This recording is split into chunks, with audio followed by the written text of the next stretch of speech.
இன்றைக்கி சுயராஜ்ய கட்சியினர்லேருந்து தான் பார்க்க போகிறோம். ஒத்துழையாமை இயக்கத்தை காந்தி முடிவு கொண்டு வந்த பிறகு கட்சிக்குள்ளே காங்கிரஸ்குள்ளே பார்த்திங்கன்னா இரண்டாக பிளவுபடுது. சரிங்களா? ஒருத்தவங்க பார்த்திங்கன்னா மாற்றத்தை விரும்புவோர்னு சொல்கிறோம், இன்னொருத்தவங்க மாற்றத்தை விரும்பாதவர்கள். மாற்றத்தை விரும்புவோர் தான் பார்த்திங்கன்னா சுயராஜ்ய கட்சியினர். ஸோ இந்த மாற்றத்தை விரும்புவோர் யார் யார் அப்படின்னு பார்த்திங்கன்னா முக்கியமானவங்க மோதிலால் நேரு, சிஆர் தாஸ், சத்யமூர்த்தி. அதே மாற்றத்தை விரும்பாதவர்கள் யார் யார் அப்படின்னு பார்க்கும்போது ராஜேந்திர பிரசாத், ராஜாஜி. ஸோ இவங்களாம் பார்த்திங்கன்னா மாற்றத்தை விரும்பாதவர்கள். வல்லபாய் பட்டேல். ஸோ இவங்களாம் என்ன சொல்கிறாங்க அப்படின்னா, நம்ம கட்சி அரசியலில் ஈடுபடக்கூடாது அப்படின்னு சொல்கிறாங்க. ஆனால் மாற்றத்தை விரும்புவோர் ஸ்வராஜிஸ்ட் அப்படிங்கிறவங்க பார்த்திங்கன்னா கட்சி அரசியலில் ஈடுபட்டு அரசாங்கம் நடைபெறுவதை தடுத்து நிறுத்தணும், அந்த மாதிரியான விஷயங்களுக்கு முக்கியத்துவம் தரணும் அப்படின்ட்டு யார் சொல்கிறாங்கன்னா சுயராஜ்ய கட்சியினர் சொல்கிறாங்க. ஸோ அதனால் பார்த்திங்கன்னா உள்ள தீர்மானம் கொண்டு வராங்க. ஆனால் இருந்தாலுமே பார்த்திங்கன்னா அதை யாரும் ஏற்றுக்கல. அதனால் சுயராஜ்ய கட்சியினரான சிஆர் தாஸ் அண்டு மோதிலால் நேரு இவங்கெல்லாம் பார்த்திங்கன்னா 1923ஆம் ஆண்டு ஜனவரி 1 நாளில் என்ன பண்ணுறாங்க, சுயராஜ்ய கட்சியை தொடங்குறாங்க. பின்னாடி நாட்களில் பார்த்திங்கன்னா தேர்தலில் நின்று ஜெயிக்கவும் செய்கிறாங்க. சரியா? இவர் தான் சிஆர் தாஸ், இவர் மோதிலால் நேரு. முன்னாடி அரசியலில் நின்று ஜெயிக்கவும் செய்கிறாங்க. இருந்தாலுமே கூட 1925க்கு பிறகு சிஆர் தாஸ் இறந்துடுறாரு. சிஆர் தாஸ் இறந்ததுக்கு பிறகு கட்சி என்ன ஆகுது அப்படின்னு கேட்டிங்கன்னா வீழ்ச்சி அடைய தொடங்குது அப்படின்னு சொல்கிறாங்க. ஸோ இதுக்கு பிறகு காந்தியடிகளுடைய ஆக்கப்பூர்வ திட்டம் இதில் பார்த்திங்கன்னா இந்து முஸ்லீம் ஒற்றுமையை மேம்படுத்தணும், தீண்டாமை ஒழிப்பு, இதில் யார் கவனம் செலுத்துவாங்கன்னா அந்த மாற்றத்தை விரும்பாதோர் அப்படிங்கிறவங்க கவனம் செலுத்துகிறாங்க. சரிங்களா? இதுக்கு அடுத்ததாக முக்கியமான நிகழ்வு அப்படின்னு பார்க்கும்போது சைமன் குழு நவம்பர் 8, 1927 இந்திய அரசியல் சாசன சீர்திருத்தத்துக்கான ஒரு சட்டப்பூர்வ ஆணையமாக இந்தியாவுக்கு வராங்க. அன்றைக்கி தான் நியமிக்கப்படுது. இது எதற்காக அப்படின்னு பார்த்தீங்கன்னா 1919 மாண்டகு செம்ஸ்ஃபோர்ட் சட்டம்னு ஒன்று சட்டம் வந்திருக்கும். அந்த சட்டத்தை ஆய்வு செஞ்சு அதில் என்னென்ன மாற்றங்கள் கொண்டு வரணும் அப்படிங்கிறதுக்காக போடப்பட்ட ஒரு குழு தான் பார்த்தீங்கன்னா இந்த சைமன் குழு. இந்த சைமன் குழு பார்த்தீங்கன்னா எல்லாரும் எதிர்க்கிறாங்க. ஏன்னா இதில் எந்த ஒரு இந்தியர்களுமே இல்லை. எல்லாருமே ஃபாரினர்ஸ் தான் இருக்காங்க, பிரிட்டிஷ்காரங்க தான் இருக்காங்க. ஸோ இந்தியர்களுக்கான அரசியலமைப்பை தான் இவங்க எழுதுறதுக்காக வந்திருக்காங்க. ஆனால் இந்தியர்களே இதில் இல்லை அப்படிங்கும்போது அதை எல்லாருமே எதிர்க்கிறாங்க. சைமன் குழுவை புறக்கணிக்கணும் அப்படிங்கிறதா பார்த்தீங்கன்னா காங்கிரஸ் 1927 மாநாட்டில் முடிவு பண்ணுவாங்க. சரிங்களா? ஸோ அப்போ தமிழ்நாட்டில் இந்த சைமன் குழு புறக்கணிக்கிறதுக்காக ஒரு குழு போடப்பட்டுச்சு. அதுக்கு தலைமை தாங்கினது யார் அப்படின்னு பார்த்தோம்னா சத்யமூர்த்தி. ஸோ சத்யமூர்த்தி தான் ஸோ சைமன் குழு எங்கெங்கெல்லாம் போகிறாங்களோ அங்கெல்லாம் கருப்பு கொடி, சைமனை வெளியேறு, அந்த மாதிரியான முழக்கங்கள் இடப்பட்டுச்சு. ஸோ எக்ஸாம்பிளுக்கு பஞ்சாபில் பார்த்தீங்கன்னா இந்த மாதிரியான ஒரு முழக்கம் ஏற்பட்டுச்சு. சரிங்களா? ஸோ அங்கே யார் இந்த கூட்டத்தை தலைமை தாங்கினா லாலா லஜபத் ராய். ஸோ லாலா லஜபத் ராய் இந்த கூட்டத்தை தலைமை தாங்கும் போது தான் போலீஸ் தடியடியால் பின்னாடி நாட்களில் உயிரிழந்து போகிறார். சரிங்களா? இதனால தான் என்ன பண்ணுவாங்கன்னா பகத்சிங், ராஜ்குரு, சுக்தேவ் இவங்க எல்லாரும் பார்த்தீங்கன்னா அந்த எஸ்பி இருப்பார் இல்லைங்க, எஸ்பி சாண்டர் அப்படிங்கிறவங்களை கொல்றதுக்காக போவாங்க. பட் வேற ஒருத்தராக கொண்டுருவாங்க. ஸோ நெக்ஸ்ட் நேரு அறிக்கை. ஸோ அப்போ நம்ம இந்த மாதிரி இந்தியர்களுக்கான கான்ஸ்டியூஷன் எழுத போறீங்க, ஆனால் இந்தியர்களே இல்லை அப்படின்ட்டு எல்லாரும் போராட்டம் பண்ணனால அப்போ இருந்த வெளியுறவுத்துறை அமைச்சரான மாண்டகு என்ன சொல்லுவார் அப்படின்னு. ஸோ அப்போ என்ன சொல்லுவாங்கன்னா, முடிஞ்சால் நீங்கள் ஒரு கான்ஸ்டியூஷன் எழுதி காட்டுங்க.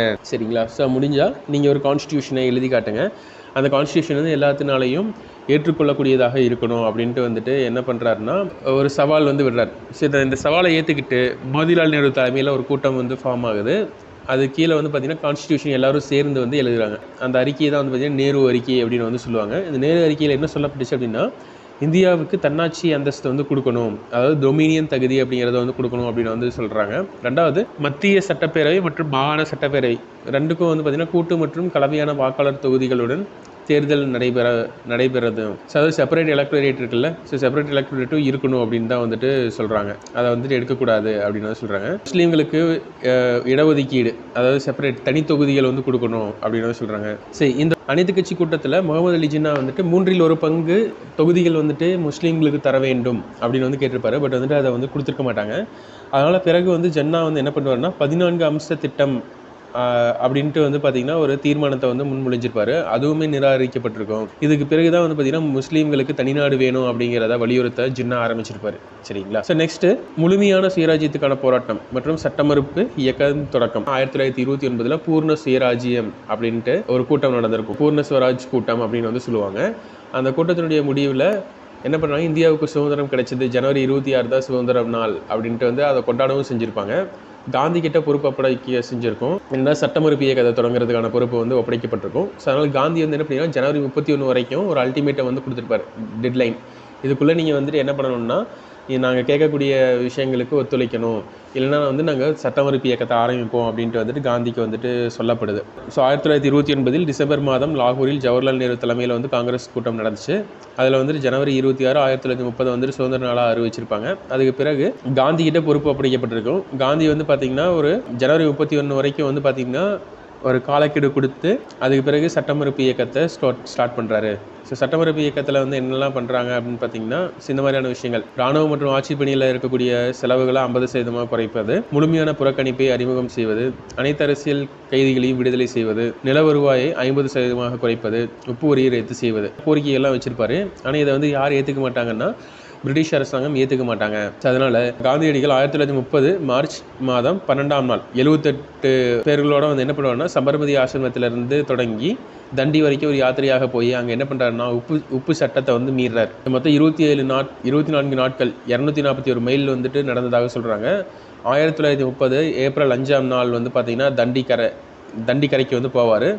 அடுத்த நாள் காலையில் வந்து என்ன பண்ணுவாருன்னா உப்பு காய்ச்சி உப்பு சட்டத்தை வந்து மீறாரு. ஸோ மாகாணங்களில் உப்பு சத்தியாகிரகம் அப்படின்னு பார்க்கும்போது தமிழ்நாட்டில் திருச்சிராப்பள்ளியிலிருந்து வேதாரண்யம் வரைக்கும் யார் போவாங்கன்னா சி ராஜாஜி வந்துட்டு போயிருப்பாரு. அடுத்ததான் வந்துட்டு கான் அப்துல் காஃபர் கான் அப்படிங்கிறவங்க வடமேற்கு எல்லை மாகாணத்தில் வந்துட்டு இருப்பாங்க. அவங்க வந்து செஞ்சட்டைகள்ங்கிற ஒரு இயக்கத்தை ஆரம்பித்து குடைகிட் மகர் அந்த பேர்லையும் அழைக்கப்பட்ட இயக்கத்தை வந்து நடத்தியிருப்பாங்க. ஸோ காந்தியடிகள் வந்து என்ன பண்ணுறாங்கன்னா அரெஸ்ட் பண்ணி ஏர்வாடா ஜெயிலில் வந்துட்டு போட்டுடுறாங்க. ஸோ இதுக்கு பிறகு இந்த போராட்டம் வந்துட்டு ரொம்ப அதிக அளவில் வந்துட்டு நடந்துட்டுருக்கு அப்படின்னு தான் வந்து சொல்லணும். ஸோ இது இடையில் ரவுண்ட் டேபிள் கான்ஃபரன்ஸ் அப்படிங்கிறது வந்து நடக்குங்க. சரிங்களா? ஸோ முதல் வட்டமேசை மாநாடு. சரி, முதல் வட்டமேசை மாநாட்டில் தான் இர்வின் அப்படிங்கிற ஒருத்தர் பதவி ஏற்றிருப்பார்.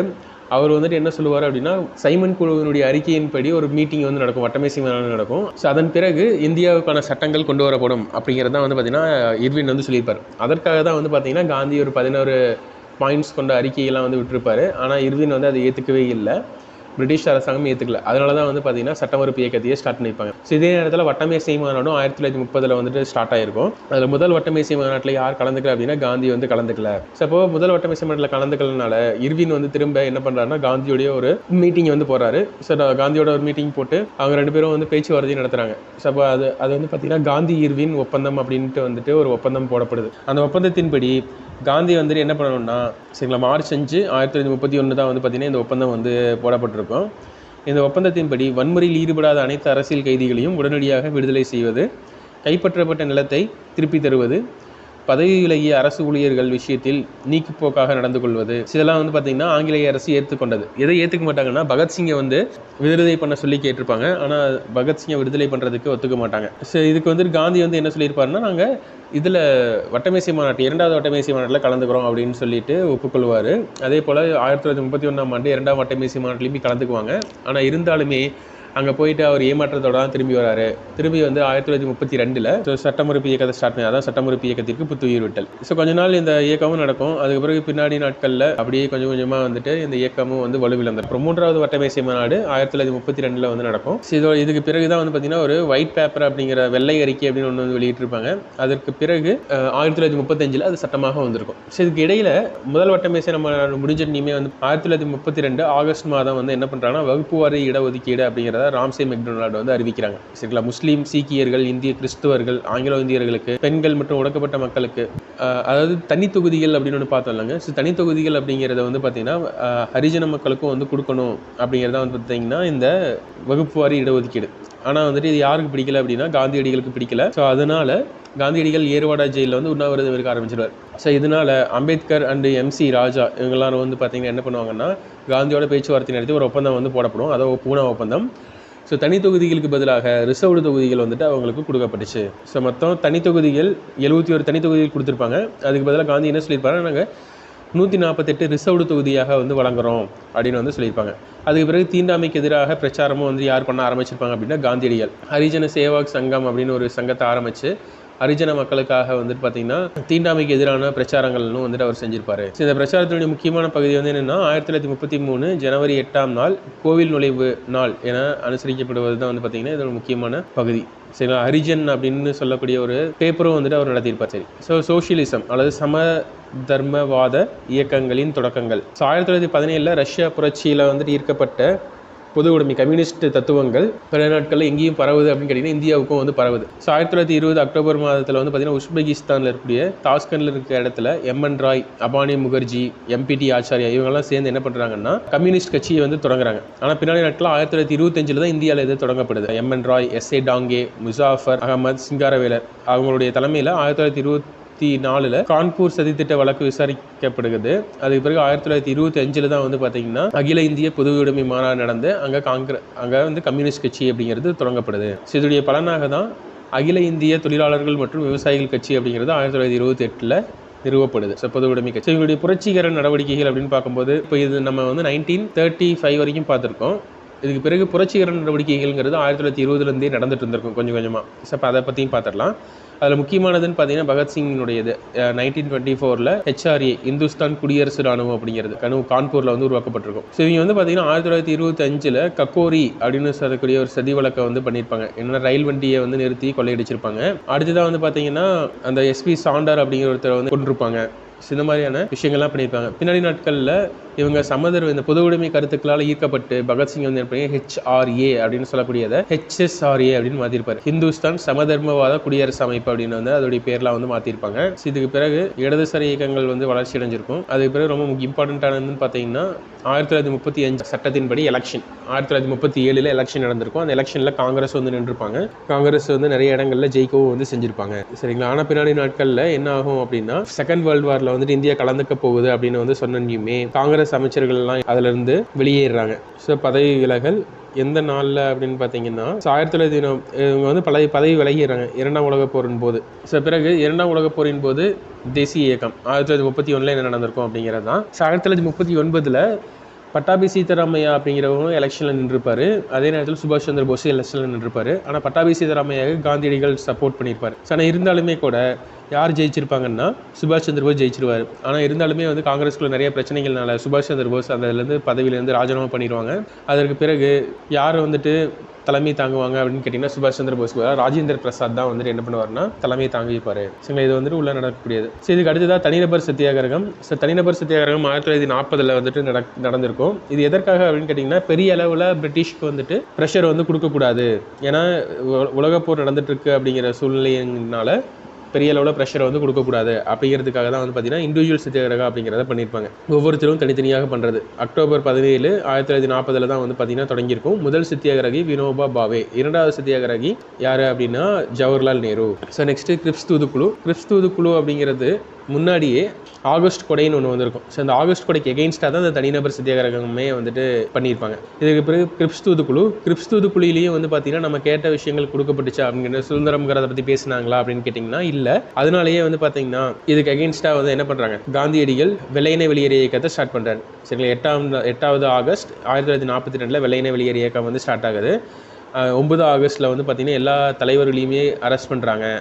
அதுக்கு பிறகு இந்த இயக்கத்தை வந்துட்டு வெள்ளையனே வெளியேறு இயக்கத்தை தலைமை தாங்கி நடத்தினவங்க யார் அப்படின்னு கேட்டிங்கன்னா சோஷியலிச தலைவர்கள். எக்ஸாம்பிளுக்கு உஷா மேக்தா, அருணா அசஃப் அலி, ராம்நாத் மிஸ்ரா, ஜெயபிரகாஷ் நாராயண் இவங்க எல்லாரும் தான் வந்து பார்த்தீங்கன்னா தலைமறைவாக இருந்து இந்த இயக்கத்தை பின்னாடி நடத்துகிறாங்க. இந்த இயக்கம் ஸ்டார்டிங்கில் வந்துட்டு அமைதி வெளியில் ஆரம்பித்ததுனாலுமே கூட போக போக ரொம்ப வன்முறையாக மாறிடுது. அதுதான் இந்திய தேசிய இராணுவம். 1941 மோகன் அப்படிங்கிறனால உருவாக்கப்பட்டிருக்கும். ஆனால் பின்னாடி நாட்களில் அது யார் தான் எடுத்து நடத்துகிறாங்க அப்படின்னா சுபாஷ் சந்திர போஸ் தான் நடத்துகிறாங்க. ஜெர்மனிக்கு வந்துட்டு போகிறாரு சுபாஷ் சந்திர போஸ். அங்கே சப்போர்ட் கிடைக்குதா அப்படின்னு கேட்டிங்கன்னா அங்கேயும் சப்போர்ட் கிடைக்கல. அதனால் அங்கேருந்து ஜப்பானுக்கு வந்துட்டு முதல்ல ரஷ்யாவுக்கு போவார். ரஷ்யாவில் வந்து சப்போர்ட் கிடைச்சிருக்காது. அதனால வந்து ரஷ்யா பிரிட்டிஷோட ஜாயின் பண்ணிடுவாங்க. அதனால் வந்துட்டு ரஷ்யாவிலேருந்து ஜெர்மனிக்கு போகிறாரு. ஜெர்மனிலையும் சப்போர்ட் கிடைச்சிருக்காது. ஆனால் அங்கேருந்து ஜப்பானில் இருந்து இந்தியாவுக்கு இராணுவத்தை கூட்டிகிட்டு வராரு. அசாஃப் ஹிந்த் ஃபௌஜ் அப்படிங்கிறது தான் அந்த இராணுவத்தினுடைய பேர். இதில் காந்தி பிரிகேட், நேரு பிரிகேட், பெண்கள் பிரிவு வந்து பார்த்திங்கன்னா ராணி லக்ஷ்மிபாய் பிரிகேட் அப்படின்ற 3 படை பிரிவுகள் வந்துட்டு இருந்திருக்கும். பின்னாடி சிங்கப்பூரில் வந்து இந்தியாவினுடைய தற்காலிக அரசாங்கத்தை வந்து நிறுவியிருப்பார். சரிங்களா. அதுக்கு பிறகு டெல்லி சலோ அப்படிங்கிற ஒரு முழக்கத்தை ஏற்படுத்திட்டு டெல்லியை நோக்கி வர ஆரம்பிச்சிருப்பாங்க. பின்னாடி நாட்களில் ஜப்பான் தோல்வி அடைஞ்சதுக்கு பிறகு இந்த சுபாஷ் சந்திர போஸினுடைய இராணுவமே வந்து பார்த்திங்கன்னா வலுவிழக்குது. தோல்வி அடையுது. ஸோ பின்னாடி ஒரு விமான விபத்தினால சுபாஷ் சந்திர போஸ் வந்து இறந்துடுறாங்க. சரிங்களா? ஸோ இந்த ராணுவத்தில் இருந்தவங்கலாம் கைது செஞ்சுருப்பாங்க. கைது செய்யவங்களுக்காக செங்கோட்டை இருக்குல்ல, செங்கோட்டையில் தான் வந்து பார்த்தீங்கன்னா விசாரணை நடந்திருக்கும். ஸோ இவங்களுக்காக வந்துட்டு காங்கிரஸ்லேருந்து ஜவஹர்லால் நேரு, தேஜ் பகதூர் சப்ரு, புல்பாய் தேசாய், அசாஃப் அலி இவங்கெல்லாம் லாயர்ஸ். அவங்களுக்காக வந்துட்டு வாதாடி இருப்பாங்க. ஸோ பின்னாடி நாட்கள்லாம் அதில் கைது செய்யப்பட்டவங்கலாம் விடுதலையும் செய்யப்பட்டாங்க மக்களுடைய இந்தியர்களுடைய போராட்டங்கள்னால. ஸோ இதுதான் ராயல் இந்திய கடற்படை கிளர்ச்சி. 1946 கடற்படை மாலுமிகள் எல்லாருமே வந்து பார்த்தீங்கன்னா கிளர்ச்சி பண்ணுறாங்க. 1946 நடந்திருக்கும். அடுத்தது சுதந்திரம் பற்றிய பேச்சுவார்த்தை. ஸோ வேவல் திட்டம் அப்படிங்கிற ஒன்று அறிவிக்கப்படும். அது யாருனாலும் ஏற்றுக்க மாட்டாங்க. அதுக்கு பிறகு தான் வந்து பார்த்தீங்கன்னா அமைச்சரவை தூதுக்குழு யாருன்னா Pethick Lawrence, Stafford Cripps and A V Alexander. So இவங்க சொல்லக்கூடிய பாயிண்ட்ஸ் எல்லாத்தையும் ஏற்றுக்கிட்டு இந்தியாவுக்கான கான்ஸ்டிடியூஷன் எழுதப்படுது. கான்ஸ்டிடியூவன்ட் அசம்பிளி அப்படிங்கிறது ஃபார்ம் பண்ணப்படுது.